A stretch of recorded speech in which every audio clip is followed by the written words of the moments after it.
Pertemuan babitkan Seri Pahang dan juga pasukan Sabah di Stadium Darul Makmur. Jom sama-sama kita saksikan 3 jaringan yang terhasil dengan pasukan Pahang sebenarnya dilihat lebih awal mencuri tumpuan walaupun jaringan-jaringan hanya terhasil di separuh masa yang kedua.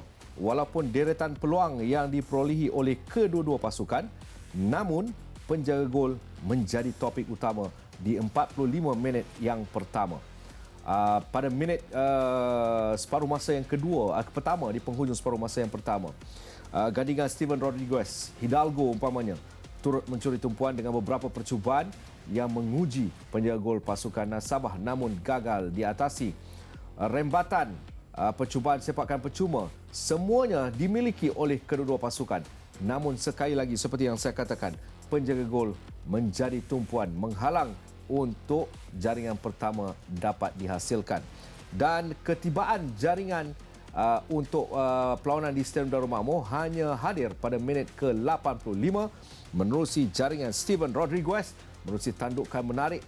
Namun dikala 4 minit berbaki untuk separuh masa kedua ditamatkan, bermula dengan tandukan dan kemudiannya disudahkan oleh Dominic Tan untuk jaringan penyamaan pasukan Sabah.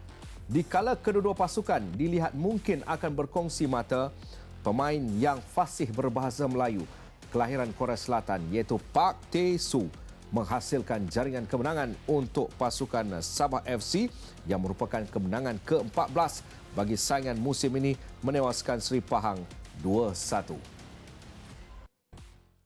Baik, sebelum kita nak memberikan tumpuan mungkin dari kacamata sisi lain Nizaruddin Sof, saya akan membawa terlebih dahulu rakan tugas yang telah pun lama menanti iaitu Fina Nasrom yang telah pun bersiap sedia untuk memberikan gambaran terkini tentang apa yang berlaku dengan 2 jaringan terpantas yang dihasilkan oleh Sabah memberikan 3 mata cukup penting untuk Dato' Ong Kim Swee. Fina. Betul. Itulah yang menjadi kekuatan pasukan Sabah dan mereka sememangnya telah pun dikenali sebagai pasukan yang akan ketinggalan terlebih dahulu dan akhirnya berjaya mencetak kemenangan, dan itu juga yang berlaku pada malam ini. Ternyata itulah yang dimahukan oleh Dato' Ong Kim Swee dalam usaha untuk mereka terus berada di tangga kedua, kerana seperti mana yang Nizal sebutkan tadi, mereka mahu menempa slot ke Piala AFC tahun depan. Dan ternyata keputusan pada malam ini memihak kepada pasukan Sabah FC walaupun pada asalnya kita melihat seolah-olah Seri Pahang seakan-akan sudah pun berjaya menjadi sebagai pasukan pengacau daun. Namun mungkin kelebihan yang ada pada pemain-pemain Sabah FC iaitu keyakinan dan tidak mudah putus asa menjadi perkara utama yang membawa kepada kejayaan mereka pada malam ini, Hafizal. Okey, apa dah jadi dengan Seri Pahang ketika mereka sebenarnya dalam proses untuk di bawah kendalian Datuk Dollah Saleh, Fandi Ahmad, mereka sedang menuju pada fasa yang cukup baik. Tetapi di depan ketinggalan dengan 2 jaringan penting itu, melihat kepada suasana untuk pasukan Seri Pahang, Fina. Dalam masa yang singkat ya, Hafizal. Yap. Jadi mungkin perkara itulah yang membawa kepada rasa terkilan Dato' Dollah Saleh ketika sesi sidang media sebentar tadi. Dan apa yang dikatakan oleh beliau adalah kurangnya fokus, kurangnya tumpuan dan mungkin terlalu cepat berasa selesa menjadi punca mereka dihukum oleh pasukan Sabah yang memiliki pemain-pemain yang lebih berpengalaman, dan itulah yang mungkin menjadi perbezaan di antara pemain Sabah dan juga Seri Pahang. Jadi sepatutnya perkara ini tidak perlu berlaku untuk pasukan Pahang, kerana kalau dilihat dari segi keseluruhan aksi ternyata Pahang lebih mendominasi permainan. Namun kesilapan mereka hanya berlaku dalam tempoh yang kurang 10 minit terakhir itu sahaja, namun ia mengubah segala-galanya, Hafizal. Okey, baik. Dah lama tak on air dengan Fina, cross sajalah saya suka kacau. Apa beza gelang yang color dengan getah yang sebelah tu? Yang ni untuk ikat rambut. Oh, okey, yang satu ni? Yang pink ni untuk ikat rambut. Okey, yang satu lagi? Yang ni sayang saya yang bagi. Okey, baik. Thank you, Fina.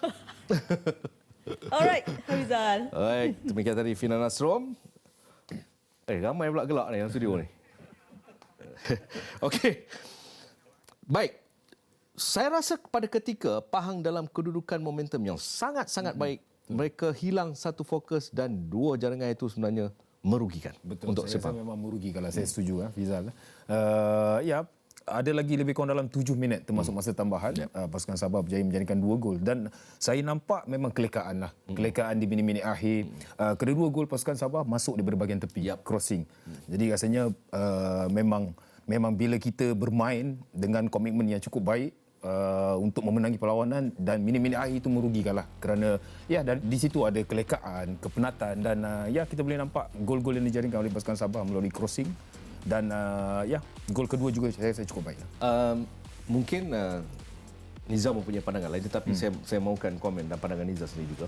Dikala tidak ada nama Badrul Bakhtiar sebagai penjaring. Ya. Dilihat kedua-duanya Pak Taisu rupanya dia bermain sebagai kebanyakan game-game dia akan bergerak mobilenya di bahagian tengah sebagai defensive midfielder. Betul. Dominic Tan sebagai pemain pertahanan. Jadi dikala mereka menyerang, saya rasa pada pemerhatian kita juga dapat lihat mereka Seri Pahang lebih memberikan tumpuan kepada pemain-pemain di bahagian strike force pasukan Sabah. Betul. Ya, saya setuju kerana kita boleh nampak mereka kuncup ataupun back four kuncup di bahagian tengah dan ini memudahkan pemain-pemain sayap pasukan Sabah. Tidak sepatutnya mereka fokus di bahagian striker force saja kerana kita semua tahu pasukan Sabah mempunyai pemain flanker yang cukup laju dan ya ini yang terjadi pada malam ini. Kekuatan Sabah, counter attack, gameplay, possessionnya. Ya, saya rasa mereka bermain melalui start daripada defense. Membuat hantaran-hantaran pendek dan bila ada ruang mereka akan laju pergi ke bahagian hadapan dan permulaannya selalunya bahagian tepi lah. Dan saya perhatikan last 1-2 game ni dengan ketiadaan Badrul Bakhtiar, ya mereka banyak masuk bahagian tepi dan itu adalah salah satu strong point pasukan Sabah tahun Itu ini. mungkin juga dalam kedudukan mereka mungkin di penghujung nothing to lose. Memang mereka mengejar kedudukan dalam saingan Asia tetapi pada saya pergi sekali, balik sekali. Betul. Itu konsep yang saya rasa diterapkan pada penghujung saingan. Betul, kita boleh nampak apabila mereka membuat serangan, pemain pertahanan back four push up. Mereka mungkin coach Ong Kim Sui ingin pasukannya compact, tidak kisah apabila membuat serangan ataupun bertahan. Itu yang memberi kelebihan kepada pasukan Sabah. Kerana ianya penting Zah sebab mereka nak mengelak daripada bertemu pasukan-pasukan yang mahu dielakkan dalam saingan Piala Malaysia. Ya, saya rasa dari segi kekuatan dan juga momentum, saya rasa pasukan Sabah tahun ini nampak quite strong lah, pasukan yang kuat lah. Terutama sekali dengan coach Datuk Ong Kim Sui masuk dan mencari player yang boleh menampung kekurangan pasukan Sabah tahun lepas. Dan saya rasa Piala Malaysia rasanya tidak kisah dia bertemu dengan pasukan mana tetapi mungkin dia ingin mengelak bertemu dengan pasukan yang kuat. Dan saya nampak mereka mungkin salah satu pasukan yang mampu sport akhir ataupun final Malaysia Cup. Ya. Saya lebih melihat kepada tolong berikan perhatian kepada Seri Pahang dalam Piala Malaysia kali ini. Mungkin. Kerana antara pasukan yang mungkin akan menjadi antara pasukan yang diberikan perhatian dalam saingan